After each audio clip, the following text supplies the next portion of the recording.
Good morning. Happy New Year's Eve.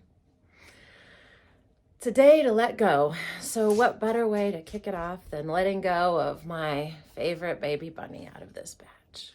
I've called him Kokoro. Alan Watts says the Kokoro is like your heart center in Japanese. And when I saw this bunny, for some reason, I just had to call him Kokoro. He's what's called a lilac Himalayan in the world of bunnies. I have beautiful bunnies, but I think he may hold a record for being one of the cutest.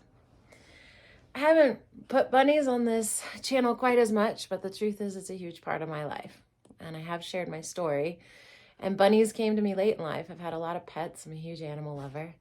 And I have shared on here, I was just passing through Colorado, stopped at my parents' ranch. They don't have it anymore, but for the holidays, and promptly got arrested for a DUI and found out I wasn't leaving the state and I was going to jail. And my mom knows me so well. She said to me, you know, Emily, I saw this breed of bunny in a pet store called a lionhead bunny.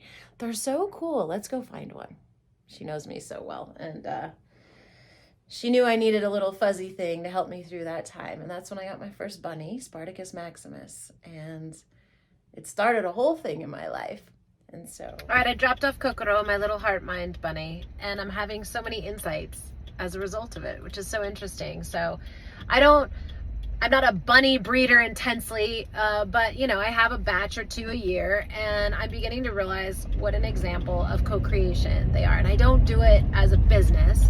I do it because I love it. And I realize that come from there is creating something totally different, and I'm an avenue for other people's thoughts becoming things, right? Like people put out a request for a bunny, spirit knows the right combination of like genetics and timing and placement, and it comes through my rabbits, because I know when I hand a bunny to someone, like, this is their human. I really believe a bunny comes here for a specific human.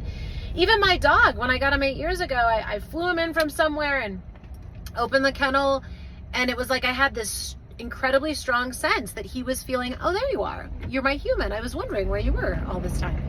And I get the same sense when I'm handing off bunnies. Like the bunny is like, oh, there you are. You're my human. I knew I came here for you. I was just wondering where you were. And it's so specific that I even had this batch of bunnies for a friend of mine. She has twin boy and girl, and they're like 6 or 7. She wanted to get them rabbits. And she told me we want girls, because if you're going to have 2 bunnies, you really need to have girls. Boy bunnies, you can have more than one boy bunny, but they have to get fixed. They'll fight if they're not fixed, and surgery isn't ideal. Anyway, she's like, I want girl bunnies, but my son wants a black bunny, and my daughter wants a white bunny.